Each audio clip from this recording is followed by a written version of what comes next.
So గెస్ట్లు వెళ్ళిన తర్వాత ఏం జరిగింది, ప్రేరణ బాధ ఏంది, తేజ గౌతమ్ మీద ఎందుకు అంత అక్కసెల్లబోతున్నాడు, నిఖిల్ అక్కడ కూడా డ్రామా ఆడి గౌతమ్ మీద తేజకి ఎట్లా సాడీలు చెప్తున్నాడు అక్కడ కూడా, అది మాట్లాడుకుందాం. నెక్స్ట్ అప్డేట్ ఏంటి, ఎవరు ఫస్ట్ ఫైనలిస్ట్ అయ్యారు, ట్విస్ట్లు ఏంటి, హౌస్లోకి ఏ ఎక్స్ కంటెస్టెంట్ వెళ్ళింది, ఏం ట్విస్టులు పెట్టింది, దాని గురించి కూడా మాట్లాడుకుందాం. ఫస్ట్ అప్డేట్ గురించి మాట్లాడుకుందాం. గెస్ట్లు వెళ్ళిపోయిన తర్వాత అక్కడ ఎవరయ్యారు contenders, Rohini first, second Avinash, third Nikhil అయ్యాడు. Okay, out of the race వచ్చి విష్ణు, నబీల్, ప్రేరణ అయ్యారు.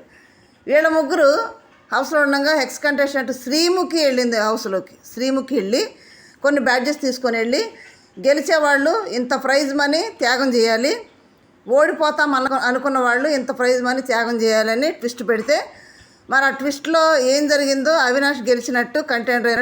ఆగండి అయ్యాడు అని ఫిక్స్ అయిపోయారా? అయ్యాడు అంతే, ఇంకా ఫైనలిస్ట్గా అనౌన్స్ అవ్వలేదు, బిగ్ బాస్ అనౌన్స్ చేయలేదు. ఎప్పుడు అనౌన్స్ చేస్తారు, ఎవరు అనౌన్స్ చేస్తారు? ట్విస్ట్లు ఏంటి అంటే, డేంజర్ జోన్లో ఉన్నాడు అవినాష్. ఈ డేంజర్ జోన్లో ఇప్పుడు ఉన్నటువంటి వాళ్ళందరూ కూడా ఇద్దరిని పక్కన పెడితే 6 మొత్తం డేంజర్ జోన్లో ఉన్నారు. ఈ 6లో అవినాష్ సేవ్ అయితే, రేపు సాటర్డే కానీ సండే కానీ అవినాష్ సేవ్ అయితే అప్పుడు నాకు సార్ ఫైనలిస్ట్గా అవినాష్ని అనౌన్స్ చేస్తాడు. ఓకే, నాకు సార్ చేతిలో ఉంది ఇది సేవ్ అయితేనే.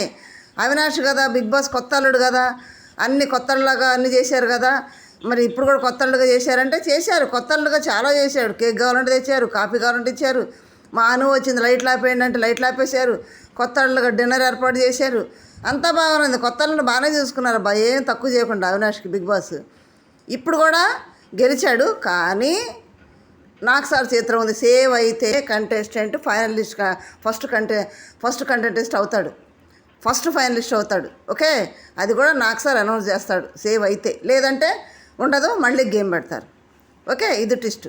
మరి అర్ధరాత్రి ముచ్చట్లో ప్రేరణ ఏం బాధపడుతుంది అంటే, వీళ్ళు వెళ్ళిపోయిన తర్వాత ప్రేరణ బాధ అర్థమైందంటే, అక్కడ నలుగురిని ఫస్ట్ గేమ్లో ఏమని అనౌన్స్ చేశారు, ఫస్ట్ నిఖిల్ అని, సెకండ్ పృథ్వీ అని, థర్డ్ ప్రేరణ అని, ఫోర్త్ గౌతమ్ అని అనౌన్స్ చేశారు వాళ్ళు, పునర్నవి వాళ్ళు. దాన్ని బట్టి చూస్తే ఇక్కడ లాస్ట్ వ్యక్తిని కదా తీయాలి, మరి నన్ను ఎందుకు తీశారు, నేను తాళ్ళలో ఉన్నాను కదా అని ప్రేరణ బాధ. వాస్తవానికి అది కూడా కరెక్టే, ప్రేరణ బాధ కూడా కరెక్టే.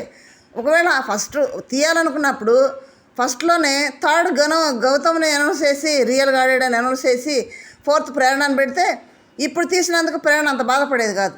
అక్కడే థర్డ్ పొజిషన్లో ప్రేరణకి ఇచ్చి ఇక్కడేమో ప్రేరణను తీసేస్తున్నాము, గౌతమ్ అప్పుడు జెన్యున్ కనపడలేదా? అప్పుడు ఫస్ట్ గేమ్లో ఫెయిర్ అనిపించలేదా? మరి అప్పుడెందుకు ఫోర్త్ పొజిషన్లో పెట్టారు గౌతమ్ని? ఇప్పుడు ఎందుకు ప్రేరణను తీసేసి గౌతమ్ గేమ్ ఫెయిర్ అనిపిస్తుంది మాకు అంటున్నారు? ఇప్పుడు తేడా ఉంది, ఇప్పుడు ఏం ఆడలేదు కదా, ఫస్ట్ గేమ్ రిజల్టే కదా బిగ్ బాస్ చెప్పమన్నాడు. అంటే ప్రేరణ దృష్టిలో ప్రేరణ పాయింట్ కరెక్టే, బాధలో అర్థం ఉంది. అంటే ఇక్కడ సంచాలకులు ఫెయిల్, సంచాలకులు కరెక్ట్గా లేరు. నిన్న కూడా రాత్రి వీడియో చేశాను నేను, సంచాలకులు పూర్తిగా ఫెయిల్ అయిపోయారు. ఇప్పుడు వాళ్ళ ఫెయిల్యూర్ వల్ల, వాళ్ళు చూడకపోవటం వల్ల హౌస్లో లాస్ అవుతున్నారు, రాత్రి వీడియోలో చేశాను. సెకండ్ వచ్చేటప్పటికి తేజ గౌతమ్ సెలెక్ట్ చేయలేదని చాలా బాధతో ఉన్నాడు. వాళ్ళ ముందేమో ఏదో సింపతి గేమ్ ఆడుతున్నావు అని అనిపిస్తుందని రుతిక అంటే, ఏదో ఏం లేదు, అది కాదు ఇది కాదు, వాళ్ళు ఆడితే గెలిస్తే అని ఏదో బిల్డప్ ఇచ్చాడు అక్కడ, బిల్డప్ బాబాయ్ లాగా. అర్ధరాత్రి ఏం చేస్తున్నాడు, అసలు ఎంత పెద్ద మాటలు అంటున్నాడు తెలుసా? గౌతమ్ బండారం బయట పెడితే మైండ్ పోద్ది. ఏం బండారం బయట పెడితే అక్కడ అనేది ఆ మాటలు. నిజంగా ఫ్రెండ్ అని అనుకున్నవాడైతే ఆ మాటలు అనొచ్చు. అర్ధరాత్రి ఎందుకు డైరెక్ట్గా తేజని గౌతమ్ని అడగొచ్చు కదా, అడగకుండా గౌతమ్ బండారం బయట పెడితే మైండ్ పోద్ది. ఏం మైండ్ పోద్ది, అదే చెప్పు, మైండ్ పోద్దుగా చెప్పేసి సరిపోయింది కదా.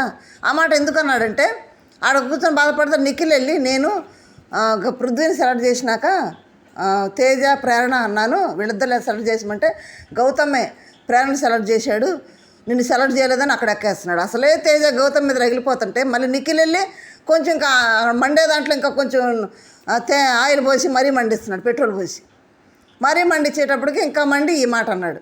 అట్లా అనొచ్చా? ఆయన తేజ హెల్ప్ చేయడానికి తేజ ఎప్పుడన్నా గౌతమ్ హెల్ప్ చేశాడా? దేంట్లో హెల్ప్ చేశాడు? గౌతమ్ హౌస్లో ఎవరికైనా హెల్ప్ చేశాడు? రోహిణి అవినాష్ తప్పితే స్నేక్ ల్యాడర్లో పెట్టాలంటే ఒకళ్ళొకళ్ళు పెట్టుకుంటారు, ముగ్గురు కూర్చొని మాట్లాడుకుంటారు, వాళ్ళు ఒక ముగ్గురు ఒకళ్ళొకళ్ళు హెల్ప్ చేసుకుంటారు. ఎవరికైనా చేశాడా? తేజ చేయడానికి గౌతమ్ చేయలేదని బాధపడతానికి గౌతమ్కి ఎప్పుడైనా హెల్ప్ చేశాడా? చేయలేదు కదా. గౌతమ్ ఇష్టం అది ఎవరిని ఎంచుకోవాలనేది. అప్పటికే ఫస్ట్ సెలెక్ట్ చేశాడు కదా తేజ అని. ఇప్పుడు ఈసారి ఛాన్స్ ప్రేరణకి ఇద్దాం అనుకున్నాడు. తప్పే ఉంది దాంట్లో. ప్రేరణ ఆడలేదు కాబట్టి ప్రేరణకి ఇచ్చాడు. తప్పే ఉంది. అమ్మాయి కాబట్టి ఒక ఛాన్స్ ఇద్దామని చూశాడు. ఒక విధంగా అట్ట అనుకుంటే, ఒకవేళ ప్రేరణను తీసుకున్నాడు కాబట్టి ప్రేరణ ఓడిపోయింది. ప్రేరణ స్థానంలో తేజని తీసుకుంటే శుభ్రంగా ఇప్పుడు బ్లాక్ బ్యాడ్జ్ వచ్చేదే కదా. తర్వాత కూడా వెళ్ళే ఛాన్స్ ఉండేది కాదు కదా. అది ఆలోచించుకోవాలి కదా. మనం ఒకరికి హెల్ప్ చేసి మనకు హెల్ప్ చేసింది చూసుకోవాలి. కానీ మనం ఏం చేయకుండా మనం ఎట్టే ఉంటాం. అందరూ మాకే చేయాలంటే ఎట్ట కుదురుతుంది? రోహిణి ఈయనకే చేయాలి, అవినాష్ ఈయనకే చేయాలి, గౌతమ్ ఈయనకే చేయాలి, అందరూ ఈయనకే చేయాలి. ఈయన ఎవరికి చేయడు. తింటాడు, కూర్చుంటాడు అక్కడ, ఏం చేయడు. ఏం మాట్లాడుతున్నాడు? ఫ్రెండ్ అని నమ్మానంటాడు. మళ్ళీ బ్యాగ్ బీచింగ్ ఇట్లా అందరిని బ్యాగ్ బీచింగ్ చేస్తున్నాడు. మరి వీళ్ళు ఏం చేస్తున్నారు? గ్రూప్ గేమ్ ఆడుతున్నాడు. వీళ్ళు ఏం చేస్తున్నారు? దానికి రోహిణి అంటుంది, ఏంటి తేజ నీకు గౌతమ్కి బయట ఏమైనా గొడవలు ఉన్నాయా? నీ ఏం అడగటం? బయట గొడవలు ఉన్నాయా అందుకే ఈ మాట అంటున్నావా? నీ అడగటం. మళ్ళీ గౌతమ్ మీదకి అందరు వస్తారన్నప్పుడు ఓపెన్గా మాట్లాడని దమ్ము లేదు ఇక్కడ. ఓపెన్గా ఎందుకు ఇంతమంది వస్తున్నారు, అది కరెక్ట్ కాదు కదా అని అడగడు. ఇక్కడేమో గౌతమ్ హెల్ప్ చేయాలంట. హెల్ప్ చేయలేదని పెద్ద ఫీల్ అయిపోతున్నాడు తేజ. ఇది ఎట్లా కరెక్ట్? అక్కడ ప్రేరణని సెలెక్ట్ చేశాడంటే ప్రేరణ మీద ప్రేమతో కాదు, ఆడపిల్ల కదా, ఎఫర్ట్ బాగా చేస్తుంది. ఓ ఛాన్స్ ఇచ్చుద్దామని ట్రై చేశాడు. అందరికి ఇస్తున్నాడు ఛాన్స్, ఒక్కడికైనా ఇవ్వాల. నీకు ఫస్ట్ అట్లా తేజకి ఇచ్చాడు కదా, సెకండ్లో ఇప్పుడు అమ్మాయికి ఇచ్చాడు. అంటే ఫస్ట్ సెకండ్ పద్దా గౌతమ్ నిన్నే ఎంచుకుంటుంటాడా? గౌతమ్ ఇష్టం అది. ఎగ్ టాస్క్లో నిఖిల్తో పోటీపడి నిఖిల్ తేజ అని అంటే ఫస్ట్ నుంచి తేజ ఇప్పుడు వచ్చేదో గౌతమే సాడీలు చెప్తూ తేజని నేను సపోర్ట్ చేస్తానని అంటున్నాడు. ఎప్పుడు సపోర్ట్ చేశాడు తేజని? నామినేట్ చేసే దాంట్లో తేజని నామినేట్ చేయమని చెప్పాడు. అక్కడ ఎగ్ టాస్క్లో తేజ ఎగ్ తీసేస్తానని పట్టుబట్టి కూర్చున్నాడు.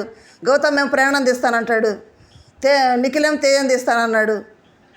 అటువంటి వ్యక్తి మాట్లాంటావా నువ్వు? నామినేషన్లో తేజని చేయమని అలా చెప్పిన వాళ్ళు మాట్లాంటావా? నామినేషన్లో ఏమైనా సిల్లీ రీజన్ చెప్పి నేను నామినేట్ చేయాలి నిఖిల్? అలాంటి వ్యక్తి మాట్లాంటావా? గౌతమ్ చేసే దాంట్లో అంత క్యాలిక్యులేటెడ్గా చాలా తెలివిగా ఆలోచిస్తానంటావు కదా, ఇక్కడ ఆలోచించవా? తీసినందుకు బాధపడుతున్నావు, తర్వాత జరిగే ఉపయోగాన్ని ఆలోచించరా? గబక్కన అనేయటమే మాట. ఒకళ్ళు తీసుకున్నట్టయితే ప్రేరణ స్థానంలో ఇప్పుడు తేజ ఉండేవాడు. ఆ తాడు పట్టుకొని ఎక్కి అది తీసుకురాగలడా? ఆ బాడీ వేసుకొని ఫిజికల్ టాస్క్ అంటే కింద దొరలాడటం కాదు, అది ఎక్కి తీయటానికి నిఖిల్ గౌతమ్ పృథ్వీ కూడా అల్లాడారు. ఎన్నిసార్లు కింద పడిన ప్రేరణ కూడా పాపం ఎన్నిసార్లు పడ్డారు వాడు కింద. అట్ట పడితే ఒకసారి పడితే పైకి లేచేవాడేనా? ఆ గేమ్ ఆడగలడా? ఆలోచించొద్దా కొంచెం అన్న ఫిజికల్ అన్నప్పుడు? అన్ని ఫిజికల్ ఆడే రీతిలో ఉండవు. అన్ని ఫిజికల్ కూడా ఎవరి బాడీకి తగ్గట్టు అన్నీ ఆడేవి. ఈజీ ఎందుకు పెడతారు బిగ్ బాస్ గెలవటానికి? ఈజీ గేమ్లు పెట్టరు కదా ఫిజికల్ అన్నిసార్లు కూడా.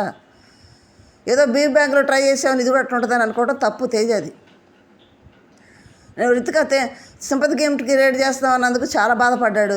సింపతి గేమే ఇది. ఇంకో అప్డేట్ ఏంటంటే అక్కడ ఎవరున్నారు ఇంకా కంటెండర్లుగా? రోహిణి, అవినాష్, నిఖిల్ ఉన్నాడు. శ్రీముఖి వెళ్ళి బిగ్ బాస్ ఏం చెప్పాడు? ఇక్కడ గేమ్ బయట అవుట్ అవ్వకుండా ఉన్న ముగ్గురు ఎవరు? పృథ్వీ, గౌతమ్, తేజ. వీళ్ళు ముగ్గురు ఒకళ్ళు ఎంచుకోమంటే రోహిణి, అవినాష్, తేజని ఎంచుకున్నారంట. మరి ఇదేంటి? ఇది గ్రూప్ గేమ్ కాదా? దీన్ని ఏమంటారు? వాళ్ళే చూసుకుంటారు. ల్యాడర్లు ఏమైనా పెడతామంటే అవినాష్ ఏమో తేజని పెడతాడు, తేజ ఏమో అవినాష్ని పెడతాడు, రోహిణి అవినాష్ని పెడతాడు, అవినాష్ రోహిణిని పెడతాడు. వాళ్ళు ముగ్గురే, మిగతా వాళ్ళు మనుషులు కాదు. వాళ్ళ గ్రూప్ గేమ్ అంట. నీళ్ళు ఆడేది ఏంది? తేజని ఎన్నుకున్నారంట, నలుగురు అయ్యేటప్పుడు.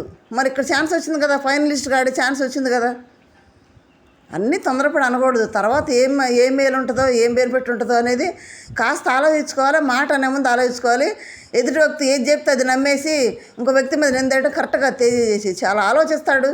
ఆలోచించే పర్సన్ ఇలా మాట్లాడటం నాకైతే కరెక్ట్ కాదనిపించింది. ఎందుకంటే చాలా క్యాలిక్యులేట్ చేస్తాడు. వాడు ఇలా మాట్లాడుంటాడులే, ఓ ఇదే ఉంటుంది కారణం అని ముందే క్యాలిక్యులేషన్ చేస్తాడు. యష్మి బయటికి వెళ్ళిద్దని కూడా ముందే చెప్పింది తేజానంట. అక్కడ అంత క్యాలిక్యులేషన్ చేస్తాడు. అలా చేసే వ్యక్తి ఇంత లో అయిపోయి మాట్లాడటం తేజ విషయంలో నాకైతే నచ్చలేదు. తెలుగుగల పర్సన్ కదా, అట్లా మాట్లాడటం నాకైతే నచ్చలేదు. ఎందుకు జరిగిందనేది ఆలోచించుకోవాలి. మనం ఎవరికైనా చేసి మనం హెల్ప్ అడగాలి కదా. ఇదండి మరి ట్విస్టులు, అర్ధరాత్రి ముచ్చట్లు. మరి నబీల్ కూడా పృథ్వీ విషయంలో బాధపడ్డాడు. ఎందుకంటే పృథ్వీని నిన్న సంచాలకులను పోయి అడగమన్నాడు. అది కరెక్ట్ కాదు, నువ్వు వెళ్ళి అడుగుపో అంటే పృథ్వీ ఏమన్నాడంటే ఇప్పుడు డిస్కస్ చేసి అడిగామంటే సెకండ్ కెమెరా ఓడగొడతారేమో, అంటే సంచాలక చేతిలో ఉంటుంది కదా అంతా, ఓడగొడతారేమో అందుకు నేను వెళ్ళను అన్నాడు. సంచాలకులు కరెక్ట్గా ఉంటే వాడికి అంత భయం ఉండదు. ఆడి కూడా పృథ్వీ క్వశ్చన్ చేయలేకపోయాడంటే సెకండ్ గేమ్ ఎక్కడ చెడగొడతారో అని. అట్లాగే పాపం సెకండ్ గేమ్లో గివప్ ఇచ్చేసాడు. పృథ్వీ విషయంలో మాత్రం నిన్నైతే చాలా బాధే నాకైతే మాత్రం. మీరేమనుకుంటున్నారో కామెంట్ చేయండి. తేజ మాట్లాడేది కరెక్టేనా? అవినాష్ ఫైనలిస్ట్ అవడం కరెక్టేనా? ట్విస్టులతో కూడుకున్న ఫైనలిస్ట్ ఇది. మరి అంతా కూడా నాగార్జున చేతిలో ఉంది. తర్వాత సేవింగ్ లిస్టులో ఆడియన్స్ చేతిలో ఉంది. ఇదంతా కూడా ఆడియన్స్ ఓటింగ్ మీద బేస్ అయి ఉంది. ఆడియన్స్ ఓటింగ్ ఏ విధంగా వేస్తే ఆ విధంగా అవినాష్ సేవ్ అయితే అప్పుడు అవుతాడు. ఓకే, నెక్స్ట్ ఓటింగ్ వీడియో పెట్టుకుందాం. మీరేమనుకుంటున్నారు కామెంట్ చేయండి. లైక్ చేయండి, షేర్ చేసి సబ్స్క్రైబ్ చేయండి. Thank you.